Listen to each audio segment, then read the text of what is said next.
অত্যন্ত খুশির একটি খবর রাজ্যের এবং কেন্দ্রের সকল প্রকার সরকারি চাকরিজীবীদের জন্য। কেন? কারণ হচ্ছে পে কমিশন। আমরা প্রত্যেকেই জানি কেন্দ্রে ৮ম পে কমিশন এবং রাজ্যে লাগু হতে চলেছে ৭ম পে কমিশন। যদিও বা আমরা ঠিক আগের পে কমিশনে দেখেছিলাম পে কমিশনের নামটা আলাদা আলাদা হলেও ফিটমেন্ট ফ্যাক্টর এবং বেসিক পে এই বিষয়গুলো কিন্তু দুক্ষেত্রেই একই ছিল। তাই কেন্দ্রের যে ৮ম পে কমিশনে সুযোগ সুবিধা আসতে চলেছে, একই সুযোগ সুবিধা রাজ্যের ৭ম পে কমিশনে আসতে চলেছে, একথা কিন্তু আমরা খুব সহজেই অনুমান করতে পারি। কেন? এর আগে আমরা দেখেছিলাম কেন্দ্রে ছিল বিজেপি সরকার, রাজ্যে ছিল টিএমসি সরকার। উভয়ের মধ্যে বিরাট এক দ্বন্দ্ব ছিল।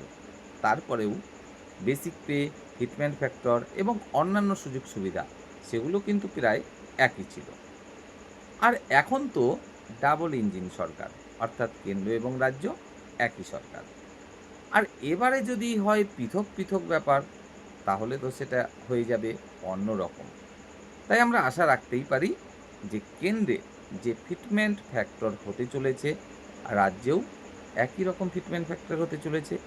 অর্থাৎ কেন্দ্রের একজন কর্মচারী যে বেসিক স্যালারিটা পেতে চলেছে ৮ম পে কমিশনে, রাজ্যের একজন কর্মচারী ৭ম পে কমিশনেই সেম বেসিক পে পেতে চলেছে। শুধু তাই নয়, তার সাথে অন্যান্য যে সুযোগ সুবিধা সেগুলোও রাজ্যের কর্মচারীরা এবার অন্তত পেতে চলেছে। কেন? কারণ রাজ্যে রয়েছে ঠিক একই সরকার যারা রয়েছে কেন্দ্রে। এবার বিষয় হলো তাহলে সুযোগ সুবিধাগুলো কি রয়েছে যেটা জানা যাচ্ছে। এই যে বেসিক পে, যেটা কিনা তৈরি হয় মূলত ফিটমেন্ট ফ্যাক্টর এর উপরে বেস করে, সেই ফিটমেন্ট ফ্যাক্টর কেন্দ্রে এবার যতদূর জানা যাচ্ছে হতে চলেছে ৩ এর কাছাকাছি। ৩ এর কাছাকাছি হতে চলেছে ফিটমেন্ট ফ্যাক্টর। অর্থাৎ একজন কেন্দ্রীয় কর্মচারী তার যা বেসিক স্যালারি ছিল ৭ম পে কমিশনে, প্রায় ৩ গুণ পর্যন্ত সেটা বৃদ্ধি পেতে চলেছে।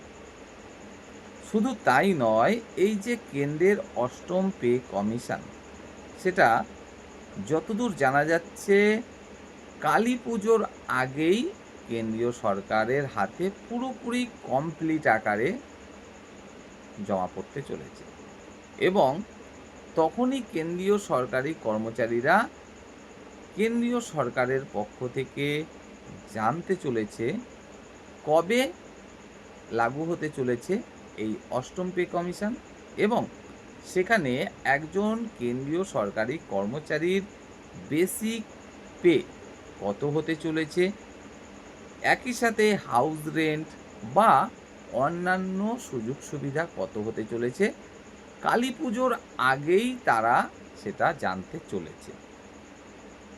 এবার কথা হলো কালী পুজো কী মাসে? সম্ভবত নভেম্বর মাসে, যদিও আমি ক্যালেন্ডারটা এখন দেখিনি। কারণ অক্টোবর মাসের মাঝামাঝি রয়েছে দুর্গাপুজো, আর দুর্গাপুজোর ঠিক মোটামুটি ২০ দিনের মধ্যে কালী পুজো হয়ে থাকে। অর্থাৎ নভেম্বর মাসে কালী পুজো হতে চলেছে।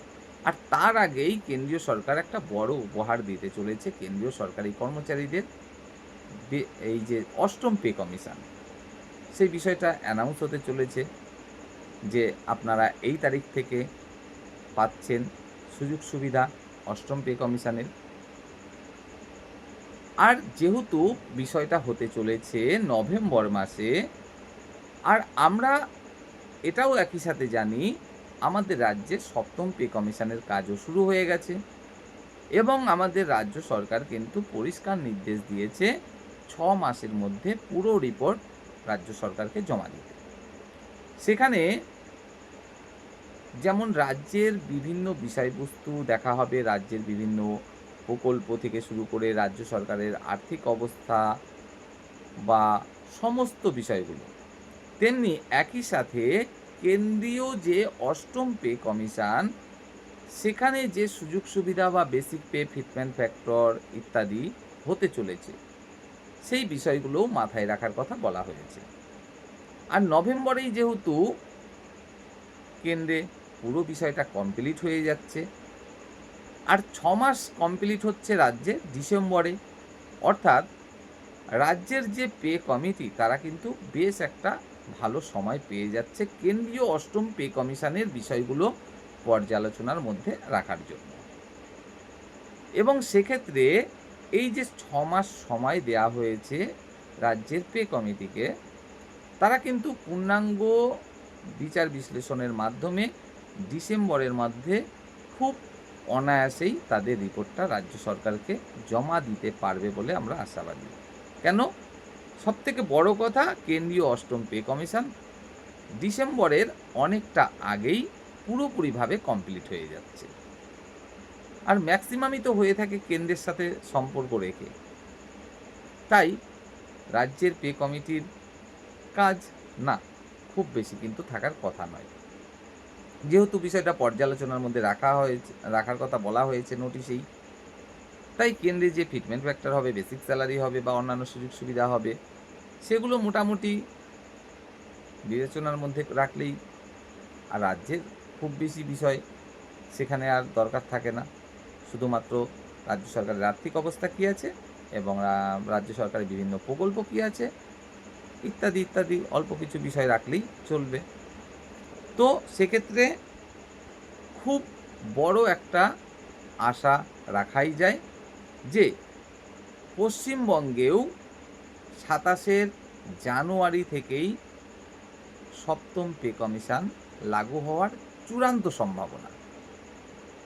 এবং যতদূর জানা যাচ্ছে কেন্দ্রে যে 3-এর কাছাকাছি হতে চলেছে ফিটমেন্ট ফ্যাক্টর, অর্থাৎ যেহেতু এখন বর্তমানে ডবল ইঞ্জিন সরকার, তাই পশ্চিমবঙ্গেও এটা আশা করাই যায় এবং 100-র মধ্যে অন্তত 99% তো আশা রাখাই যায় যে পশ্চিমবঙ্গেও ওই একই ফিটমেন্ট ফ্যাক্টর এবং বেসিক স্যালারি বা অন্যান্য সুযোগ সুবিধা হতে চলেছে।